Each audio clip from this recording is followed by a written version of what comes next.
S N glory YouTube channel के online platform पे एक बार फिर से आपका हार्दिक स्वागत है। DElEd third semester, BEd first year, UPTET, CTET और सुपर टीईटी के अलावा रीट या वनडे की परीक्षाओं में अक्सर स्टैटिस्टिक्स में माध्यिका से संबंधित क्वेश्चन पूछ लिए जाते हैं। इसके पहले हमने आपसे चर्चा किया था कि समांतर माध्य क्या होता है, तो वहाँ हमने आपको बताया कि समांतर माध्य जिसको हम स्टैटिस्टिक्स में कहते हैं, उसी को हम मैथमेटिक्स में कहते हैं औसत या एवरेज कहते हैं। आज हम चर्चा करेंगे कि माध्यिका क्या होता है, मीडियन क्या होता है। तो माध्य का मतलब आपको वहाँ बताया गया था जब हम एवरेज की चर्चा कर रहे थे, औसत की चर्चा कर रहे थे या माध्य की जो हम चर्चा कर रहे थे। इसके पहले जो क्लास में हमने चर्चा किया वहाँ आपको ये बताया गया कि माध्य का मतलब सभी जितने पद होते हैं सभी पदों को हम क्या करते हैं, बराबर कर देते हैं, सभी पदों को बराबर कर देते हैं। लेकिन जब हम मीडियन की बात करेंगे तो एक कोई आंकड़ा दिया गया होगा, उस आंकड़े के आधार पे हम मीडियन ज्ञात करेंगे, माध्यिका ज्ञात करेंगे। माध्यिका का काम होता है कि दिए गए आंकड़ों को दो बराबर भागों में बांटना, दिए गए आंकड़ों को दो बराबर भागों में बांटना, जबकि जो माध्य होता है वह सभी पदों को बराबर करता है और माध्यिका पूरे आंकड़ों को दो बराबर भागों में बांट देता है। जैसे अगर मान लीजिए हम चर्चा करेंगे माध्यिका की।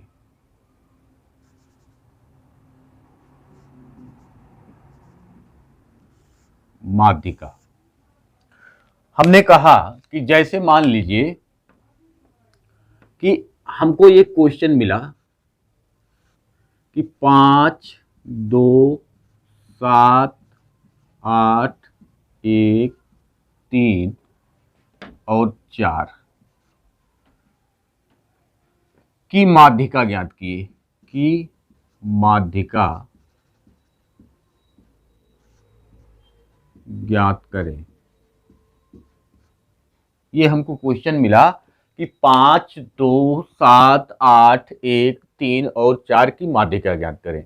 तो हमने आपसे कहा कि माध्यिका जो होता है वो दिए गए आंकड़ों को दो बराबर भागों में बांट देता है, दिए गए आंकड़ों को दो बराबर भागों में बांट देता है। लेकिन हम बांटेंगे कैसे, ये आपको समझना है। बांटने के लिए सबसे पहले हमको इस आंकड़ों को आरोही क्रम में हमको व्यवस्थित करना होगा। आरोही क्रम में इस आंकड़े को हमको क्या है, व्यवस्थित करना है। आरोही क्रम का मतलब सबसे छोटा जो होगा उसको हम सबसे पहले लिखेंगे। तो यहाँ पे सबसे छोटा 1 दिख रहा है तो हमने सबसे पहले 1 को ले लिया। उसके बाद 2 दिख रहा है, हमने 2 को ले लिया। उसके बाद 3 दिख रहा है, हमने 3 को ले लिया। उसके बाद 4 दिख रहा है, हमने 4 को ले लिया। उसके बाद 5 दिख रहा है, हमने 5 को ले लिया। उसके बाद 7 दिख रहा है, हमने 7 को ले लिया। और उसके बाद 8 दिख रहा है, 8 को हमने ले लिया। जितने हमको आंकड़े मिले थे, जितने पद थे, सभी पदों को हमने ले लिया। अब इस दिए गए आंकड़ों को दो बराबर भागों में अगर हम बांटें तो 3 पद इधर आ जाएंगे और 3 पद इधर आ जाएंगे। जो बीच में होगा वही हमारा माध्यिका होगा। यही हमारा क्या होगा, आंसर होगा और यही माध्यिका होगा। ये माध्यिका निकल गया आपका। इसी को जब हम सॉल्व करने जाएंगे तो सॉल्व हम इस रूप में करेंगे। आरोही क्रम में लिखने के बाद हम लिखेंगे कि माध्यिका बराबर यानी एमडी बराबर n+1/2। n+1/2 कब किए, यहां जब आंकड़े के पद की संख्या विषम हो, विषम हो तो हम क्या करेंगे, n+1/2। n का मतलब कितने पद हैं, तो यहां गिनेंगे 1 पद, 2 पद, 3 पद, 4 पद, 5 पद, 6 पद, 7 पद। तो हम 7 पद यहां है टोटल, तो n बराबर हो गया 7 + 1/2 वां पद। n+1 का मतलब 8/2 वां पद, और ये 8/2 का मतलब चौथा पद बराबर चौथा पद यहाँ क्या है, 1 2 3 4, चौथा पद 4 है तो हमारा ये आंसर हो गया 4 और ये हमारा क्या हो गया, यही आंसर हो गया। तो इस तरीके से आप देखें, अगर हमको आसानी से निकालना है, ये तो जब कहीं सॉल्व करना होगा तब हम इस रूप में सॉल्व करेंगे, लेकिन अगर हमको केवल बताना होगा तो हम केवल ऐसे बता देंगे कि आधे पद को हम इधर कर दिए, आधे पद को इधर कर दिए, जो बीच में आया यहां तो क्लियर है कि 3 इधर किए 3 इधर किए, बीच में अकेला कोई बचा। लेकिन एक कंडीशन ये बन सकता है कि इसी क्वेश्चन में आगे एक पद और कोई हो, आगे एक पद और कोई हो, तो उसको हम किस रूप में सॉल्व करेंगे, आइए इसको देखते हैं। जैसे मान लीजिए कि यहां एक संख्या और बढ़ जाए, यहीं पे मान लीजिए 9 आ जाए, यही मान लीजिए 9 आ जाए, एक संख्या बढ़ गया यहां 9। अब हम क्या करेंगे कि अगर इस पे रखेंगे तो 9 धन ये संख्या जो हो, अब 8 हो गया, 8 पद हो गया, 8 में अगर एक जोड़ेंगे तो 9 होगा, 9 बटा 2 4.5 होगा, 4.5 से हमको कुछ निकलेगा नहीं। हमको 2 बराबर भागों में बांटना है, तो 2 बराबर भागों में बांटने के लिए हम क्या करेंगे, तो उसके लिए जब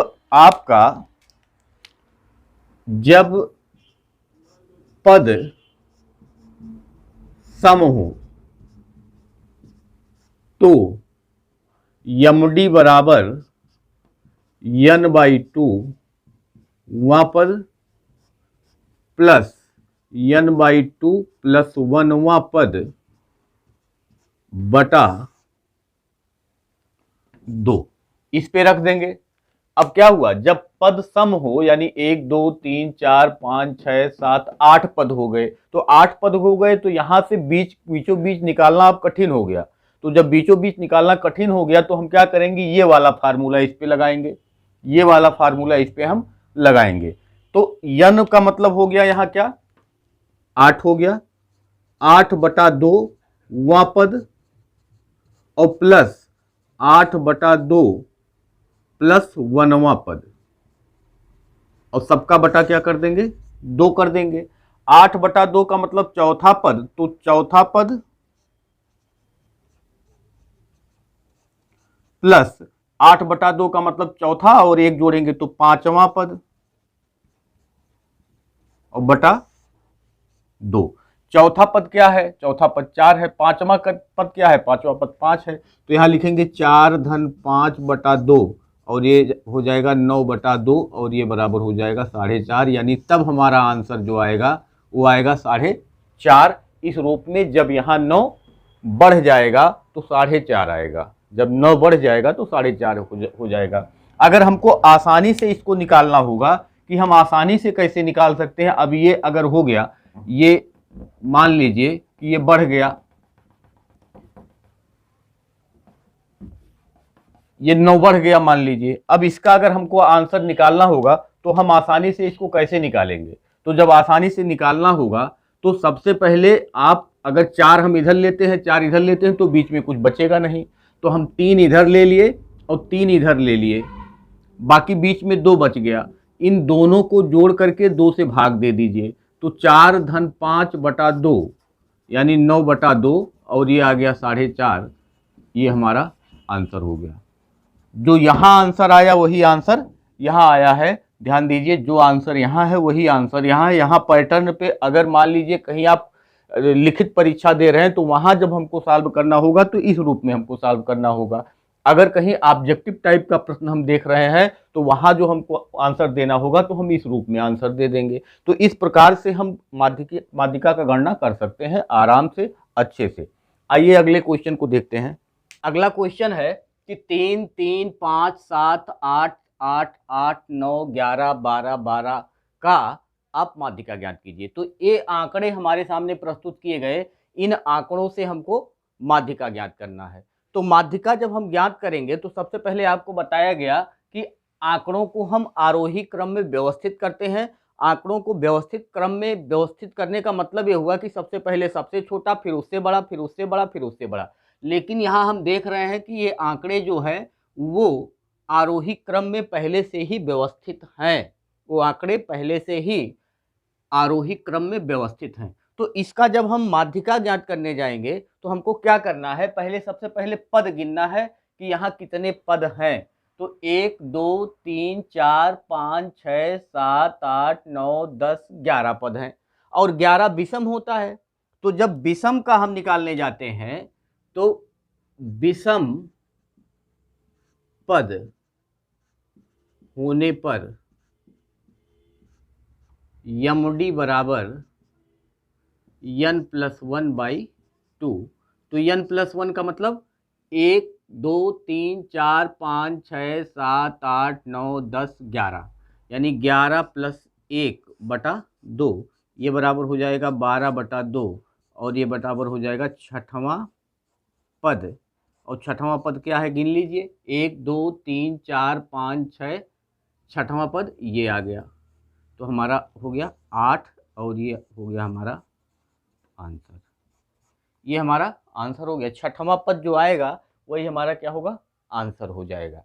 तो इस प्रकार से हमने यहाँ आंसर जो दिया वो 8 दिया।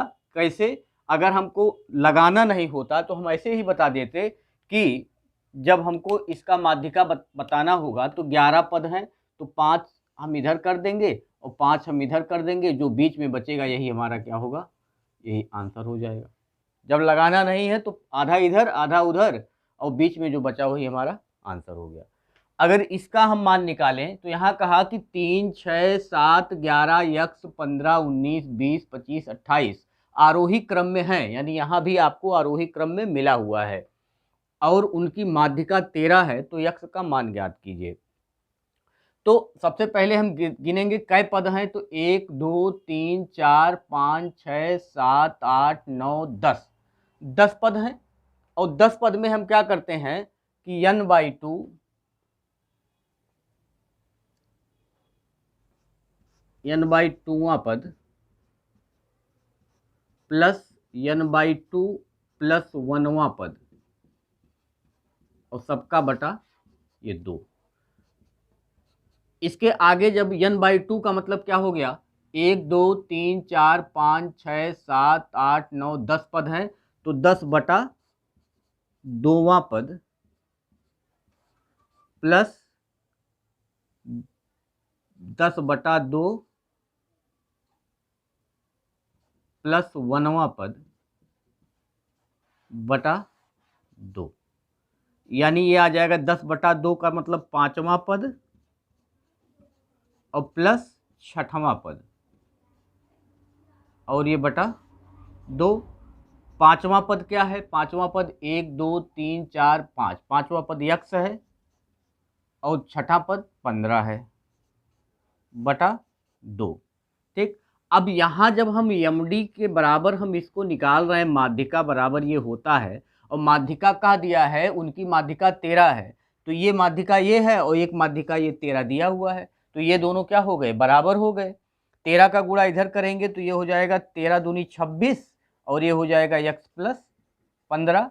जब हम यक्ष का मान निकालेंगे तो 15 इधर आएगा, 26 - 15 और ये हो जाएगा 11 बराबर यक्ष, यानी हमारा उत्तर जो हो जाएगा वो हो जाएगा 11 और ये उत्तर हमारा हो गया 11। तो इस तरीके से आपने देखा कितनी आसानी से हम माध्यिका को निकाल पा रहे हैं। एक छोटा सा उदाहरण हम और यहीं ले रहे हैं। जैसे मान लीजिए कि आपको दे दिया 6 5 3 7 1 8 2 ये दे दिया।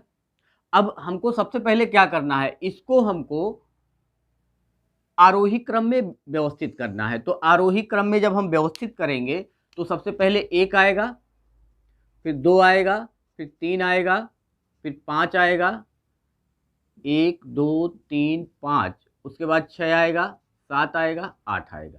ठीक, तो आप यहाँ देख रहे हैं कुल कितने पद हो गए, तो 3 3 6 1 7 पद हो गए। तो 7 पद हैं तो 3 पद इधर कर दीजिए, 3 पद इधर कर दीजिए, जो बीच में बचा यही हमारा क्या हो गया, आंसर हो गया। अगर मान लीजिए कि ज़्यादा हो जा रहा है, सम हो जा रहा है संख्या, जैसे हम कहें कि 3 5 8 1, अब इसका अगर हमको माध्यिका बताना हो तो यहाँ पदों की संख्या तो सम हो गई। सबसे पहले हम क्या करेंगे, इसको आरोही क्रम में 1 3 5 8 इसको करेंगे। अब हम इसको कहीं से आधा आधे पे नहीं कर सकते तो एक इधर छोड़ दीजिए, एक इधर छोड़ दीजिए, जो बीच में है 3 + 5 उसी को ले लीजिए और 2 से भाग दे दीजिए, 8/2 हो गया यानी 4। ये इसका आंसर हो गया। तो इस रूप में जब विषम होगा तो हम ऐसे निकाल लेते हैं और सम होगा तो हम ऐसे निकाल लेते हैं। अगर सॉल्व करना हुआ तो इस रूप में हम इसको सॉल्व कर सकते हैं। तो आसानी से आप समझ सकते हैं कि किसी भी एग्जाम के लिए जो माध्यिका होता है वो बहुत ही इंपॉर्टेंट होता है। ध्यान देने वाली बात है कि जो हमको आंकड़े मिलेंगे उसको हम आरोही क्रम में व्यवस्थित करने के बाद ही हम वहाँ माध्यिका ज्ञात करते हैं। तो सबसे पहले जो भी आंकड़े मिलेंगे उसको आप आरोही क्रम में व्यवस्थित करिएगा। व्यवस्थित करने के बाद उसको आप माध्यिका ज्ञात करने का प्रयास करिएगा। तो आज को हमने आपको सिखाया कि बहुत सहज तरीके से किस प्रकार से हम माध्यिका की गणना कर सकते हैं। कल इस पे और क्वेश्चन हम इसी प्रकार के और अच्छे-अच्छे क्वेश्चन लेकर के आएँगे। आज के लिए इतना ही। धन्यवाद। नमस्कार।